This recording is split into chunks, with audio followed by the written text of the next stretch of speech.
निपुण भारत, निपुण भारत,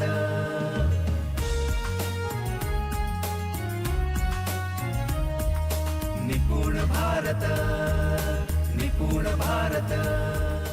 तर मित्रांनो, ही पहिली कॅटेगरी आहे, मी काम का करतो कारण मला भीती वाटते। दुसरी कॅटेगरी याच्यापेक्षा थोडीशी छान पातळी आणि वरची पातळी आहे, आणि त्याच्यासाठी पण आपण काम करत असतो। मी काम का करतो कारण मला बक्षीस मिळणार आहे। मी एखादं काम करतोय, का बरं काम करतोय? अरे मला कोणी तर मुख्याध्यापक छान म्हणतील, मला माझा संस्थापक छान म्हणेल, मला माझे विद्यार्थी छान म्हणतील, मला काहीतरी बक्षीस मिळेल, मला कुठलं तरी एखादा पुरस्कार दिला जाईल, मला सगळे लोक माझी वाहवा करतील। तर मित्रांनो, हे सगळ्या जे कारणं आहेत किंवा ह्या सगळ्या ज्या बाबी आहेत त्या बक्षीस या कॅटेगरीमध्ये येतात। तर मी काम का करतो याची पहिली कॅटेगरी भीती, मी भीतीमुळे काम करतोय। आणि दुसरी कॅटेगरी ज्या भीतीचे थोडीशी अपग्रेड आहे ती म्हणजे मी काम का करतो कारण मला बक्षीस मिळणार आहे। बघा, हा पगार कसा दुटप्पी आहे। हा पगार कधी कधी भीतीमध्ये पण येतो आणि पगार हा कधी कधी बक्षिसामध्ये पण येतो। अरे मी काम का करतो? अरे मला पगार मिळणार आहे आणि पगार मिळते म्हणून मी काम केलं पाहिजे, तर इथे बक्षीस म्हणून आलाय। अरे काम नाही केलं तर पगार नाही मिळणार, इथं भीती म्हणून आलाय। तर आपण हे समजून घेतोय की पहिला पातळी कामाची किंवा पहिला टप्पा मी काम करतो कारण मला भीती वाटते, आणि त्याच्या वरची पातळी मी काम करतो कारण मला बक्षीस मिळणार आहे। मग हे बक्षीस वेगवेगळ्या स्वरूपातलं असेल, ते इमोशनल पातळीवरचं बक्षीस असेल, ते कदाचित आर्थिक पातळीवरचं बक्षीस असेल, तुमची वाहवा होईल असं सगळं बक्षीस असू शकतं। तर बरीच लोक बरीच कामं बक्षिसापोटी करतात।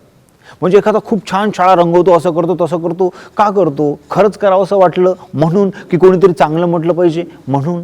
तर आपल्याला समजून घ्यावं लागेल की माझ्या लाईफमध्ये मी जे काही कामं करतो त्या कामापैकी किती कामं मी बक्षिसापोटी केलंय, किती कामं मी काहीतरी वेगळ्या प्रकारची अपेक्षा ठेवून केलेत, अशा पद्धतीची कामं पण मी करत असतो।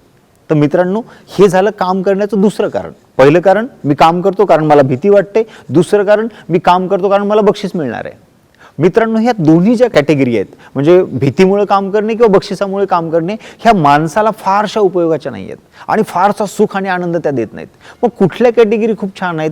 तर याच्या पुढे पण दोन कॅटेगरी पडतात, त्या पण आपल्याला समजून घ्याव्या लागतील।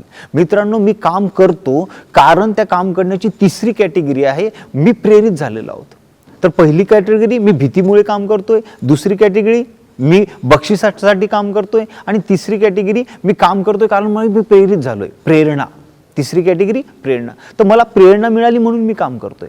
मग प्रेरणा ही काय कॅटेगरी आहे ती आपल्याला समजून घ्यावी लागेल। की मित्रांनो, आपल्या आयुष्यामध्ये अशा बऱ्याच गोष्टी असतात की ज्या आपण भीतीमुळे केल्या नाही किंवा बक्षिसासाठी केल्या नाही, आपण प्रेरित झाल्या म्हणून केल्यात आणि तिथं प्रेरणा मिळाली होती।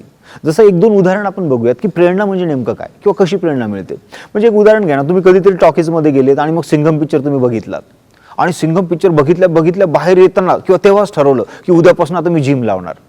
भले तुम्ही जिम लावली, 2-4 दिवस जिमला गेले, नंतर बंद केली, तो भाग वेगळा, पण जिम लावण्यासाठी जी काही तुमच्यामध्ये प्रेरणा निर्माण झाली, ती प्रेरणा तुम्ही कुठून घेतली? तर ती प्रेरणा तुम्ही एक विशिष्ट प्रकारचं कॅरेक्टर पिक्चरमध्ये बघितलं, त्याची शरीरयष्टी बघितली, आणि त्यानंतर तुम्हाला असं वाटलं की माझी पण शरीरयष्टी तशी असायला पाहिजे, आणि म्हणून तुम्ही जिम लावली। तर प्रेरणा काय करते? प्रेरणा, तुम्ही एखाद्या व्यक्तीकडनं प्रेरित होता म्हणजे एखाद्या व्यक्तीसारखं तुम्हाला व्हावंसं वाटते, एखाद्या घटनासारखी घटना तुमच्या आयुष्यात घडावीशी वाटते। असं जेव्हा आपण एखाद्या व्यक्तीचं, एखाद्या पुस्तकाचं, एखाद्या कथेचं आपण अनुकरण करायला लागतो, ही अनुकरण म्हणजेच प्रेरणा आहे। म्हणजे कधीतरी असं झालं की मी APJ अब्दुल कलामांचं अग्निपंख वाचलं आणि वाटलं यार असं पण माझ्या लाईफमध्ये व्हायला पाहिजे। कदाचित असंही कधी झालं असेल की दंगल पिक्चर बघितला आणि मग ठरवलं माझ्या मुलींसाठी पण मी असं काहीतरी करणार आहे।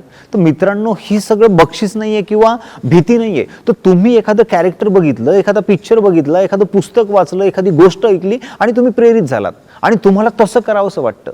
तर त्या कॅरेक्टर जसं आहे तसं करावंसं वाटणे, त्या पुस्तकातल्या गोष्टीसारखं करावंसं वाटणे, म्हणजे जी काही गोष्ट तुम्ही बघितली तिचं अनुकरण तुम्हाला करावंसं वाटते, हे अनुकरण करावंसं वाटणे म्हणजे प्रेरणा आहे।